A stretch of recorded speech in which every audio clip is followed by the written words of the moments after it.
क्या आपको पता है कि आज के टाइम पे 2024 में दुनिया का सबसे अमीर आदमी कौन है?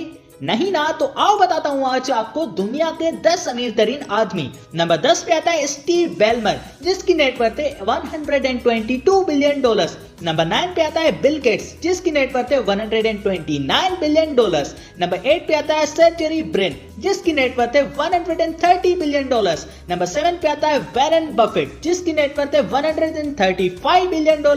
नंबर 6 पे आता है लैरी पेज, जिसकी नेटवर्थ है $136 बिलियन। नंबर 5 पे आता है लैरी विलियन, नेटवर्थ ऑफ $163 बिलियन। नंबर 4 पे आता है Bernard Arnault with the net worth of $176 billion.